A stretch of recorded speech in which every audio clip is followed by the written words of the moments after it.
Dengan alokasi medium rank coal atau batu bara dengan tingkat kandungan kalori menengah, PLN akan melakukan perbaikan agar proses penyediaan tenaga listrik bisa berjalan dengan lancar. Pertama-tama kami atas nama PT PLN Persero ingin mohon maaf yang sebesar-besarnya karena Pulau Jawa mengalami pemadaman bergilir. Kami memahami kesulitan yang dihadapi oleh masyarakat dengan adanya peristiwa ini. Kami mengapresiasi dukungan dari pemerintah. Dalam hal ini Menteri ESDM Bapak Bahlil Lahadalia, Dirjen Ketenagalistrikan, dan juga Dirjen Minerba. Dengan alokasi medium rank coal atau batu bara dengan tingkat kandungan kalori menengah, PLN akan melakukan perbaikan agar proses penyediaan tenaga listrik bisa berjalan dengan lancar. Kami mengapresiasi kepada para pemasok batu bara yang sudah mendapatkan penugasan dari pemerintah. Kami juga mempercepat proses penandatanganan kontrak kepada para pemasok batu bara yang sudah mendapatkan penugasan dari pemerintah. Dalam proses ini kami berkoordinasi dengan tim Dirjen Minerba sehingga proses penandatanganan kontrak ini bisa berjalan. Saat ini proses penyaluran medium rank coal mulai mengalir pada PLTU di seantero Pulau Jawa, baik PLTU milik PLN maupun PLTU milik mitra kami atau PLTU Independent Power Producer. Dalam kondisi seperti ini, kami juga menghadapi tantangan ada kendala teknis di dua pembangkit besar di Pulau Jawa yang dimiliki dan dioperasikan oleh mitra kami, yaitu ada dua pembangkit Independent Power Producer yang mengalami gangguan teknis dan terpaksa keluar dari sistem listrikan di Pulau Jawa.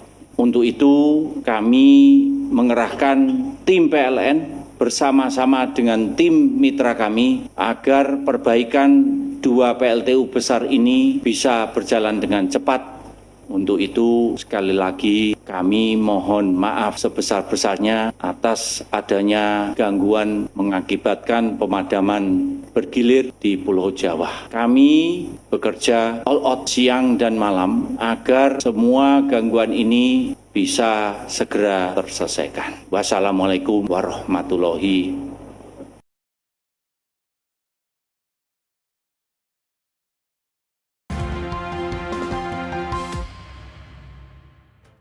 Kementerian SDM membuka peluang revisi harga batu bara untuk kebutuhan dalam negeri atau domestic market obligation yang digunakan oleh PLN.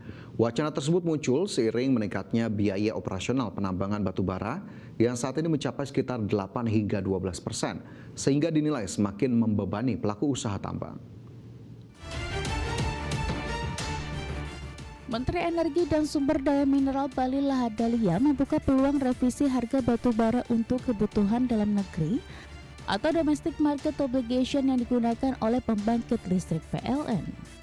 Wacana tersebut muncul sering meningkatnya biaya operasional penambangan batu bara yang saat ini mencapai sekitar 8 hingga 12%, sehingga dinilai semakin membebani pelaku usaha tambang.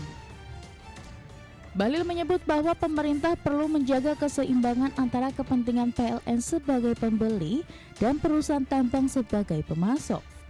Ia menegaskan bahwa pengusaha tidak seharusnya dipaksa menjual batu bara dengan harga yang terlalu rendah hingga berpotensi menimbulkan kerugian. Saat ini Kementerian SDM masih menghitung berbagai dampak yang mungkin timbul jika harga batu bara DMO direvisi. Perhitungan tersebut dilakukan untuk memastikan kebijakan yang diambil tidak merugikan PLN, namun tetap memberikan ruang usaha yang sehat bagi perusahaan tambang. Nah ini yang kita lagi cari solusinya. Tapi secara yang lainnya nggak ada masalah. Pak, masih akan ada pemadaman Pak? Karena Insya Allah nggak ya. Harga DO kan 70 dolar.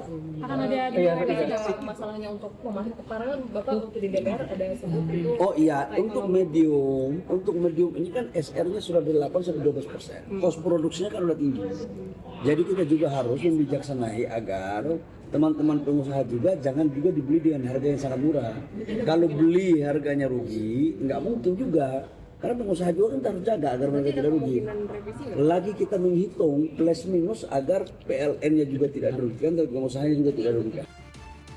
Bahlil menambahkan bahwa pihaknya telah membentuk tim khusus untuk mengawal pengadaan pasokan batu bara bagi PLN. Tim yang melibatkan PLN, Inspektorat Jenderal Kementerian SDM, Direktorat Jenderal Mineral dan Batu Bara serta Badan Pengawasan Keuangan dan Pembangunan yang dibentuk guna mengatasi kendala pasokan batu bara kalori sedang. Selain itu, tim akan memastikan distribusi berjalan lancar, transparan, dan tepat sasaran hingga ke pembangkit listrik. Dari Jakarta, Raharjo Patmo, IDX Channel.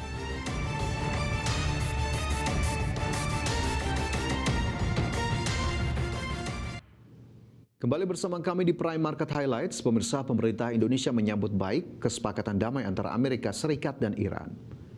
Menteri Investasi dan Hilirisasi sekaligus CEO Badan Pengelola Investasi dan Antara, Rosan Ruslani menilai kesepakatan ini akan berdampak pada harga minyak dunia dan memberikan dampak positif terhadap perekonomian Indonesia. Rosan optimis kesepakatan damai ini akan menjadi momentum penting bagi iklim investasi di Indonesia, sehingga ekonomi Indonesia bisa terus tumbuh. Dan kita harus optimis ke depannya perekonomian kita akan berjalan baik, berjalan maju, apalagi tadi sampaikan juga dengan kesepakatan dari Presiden Trump dan juga pemerintah Iran, harga minyak juga tadi sampaikan sudah menurun di bawah 80 dan harapannya ini juga akan memberikan sentimen yang positif terhadap perekonomian kita.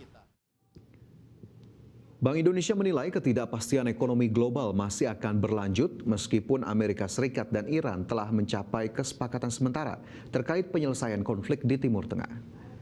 Menurut Gubernur Bank Indonesia Peri Warjio, dampak konflik yang berlangsung sejak akhir Februari 2026 tersebut telah mengganggu produksi, distribusi, serta rantai pasok perdagangan dunia sehingga menekan prospek pertumbuhan ekonomi global. Peri memastikan BI tetap mewaspadai proses negosiasi antara Amerika Serikat dan Iran yang masih berpotensi berkembang secara dinamis. BI memperkirakan pertumbuhan ekonomi global pada 2026 hanya mencapai 3%, sementara inflasi dunia meningkat menjadi sekitar 4,4%. Dengan tekanan global tersebut, respon kebijakan suku bunga BI rate diharapkan akan semakin mendorong kepercayaan investor pada perekonomian domestik.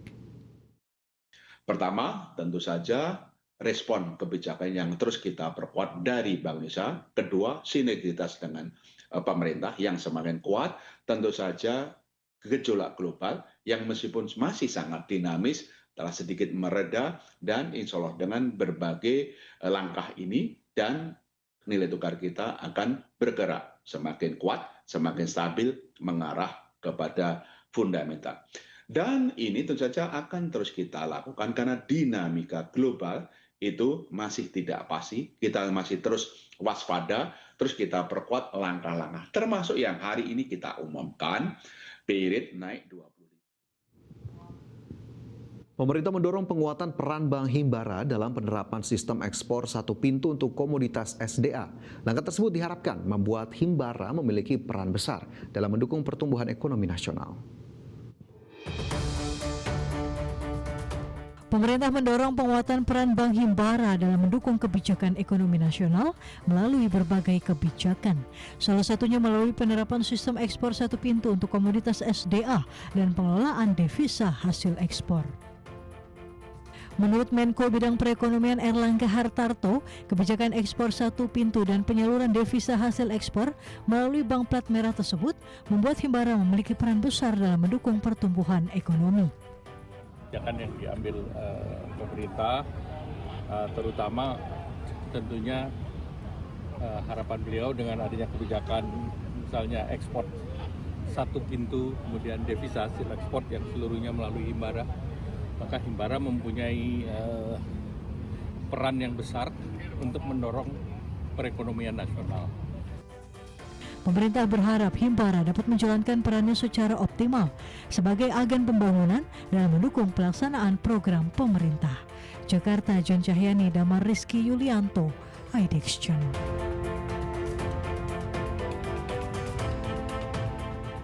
Di tengah kebijakan moneter yang semakin ketat untuk menjaga stabilitas nilai tukar rupiah, pertumbuhan kredit perbankan justru menunjukkan penguatan. Bank Indonesia mencatat pertumbuhan kredit sebesar 11,5% secara tahunan pada Mei 2026, meningkat dibandingkan bulan sebelumnya sebesar 9,98%. Gubernur BI Peri Warjio menyampaikan bahwa tren pertumbuhan kredit perbankan tetap solid dan diharapkan mampu mendukung penguatan ekonomi nasional ke depan.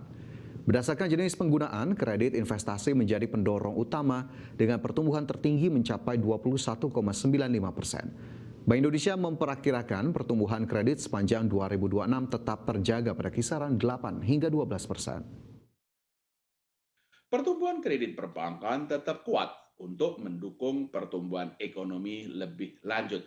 Kredit perbankan pada Mei 2026 tumbuh sebesar 11,51% year on year, 11,51% year on year. Lebih tinggi bila dibandingkan dengan pertumbuhan pada April 2026 sebesar 9,98%. Berdasarkan kelompok penggunaan, perkembangan ini didukung oleh kredit investasi, kredit modal kerja, dan kredit konsumsi yang pada Mei 2026 masing-masing tumbuh sebesar 21,95% year on year, 8,09% year on year, dan 5,89%. Bank Indonesia memperkirakan pertumbuhan kredit 2026 tetap terjaga pada kisaran 8-12%. Prospek ini didukung oleh masih besarnya fasilitas pinjaman yang belum digunakan, undischarged loan sebesar 2.575 triliun rupiah, 2.575 triliun rupiah atau 22,41% dari plafon kredit yang tersedia.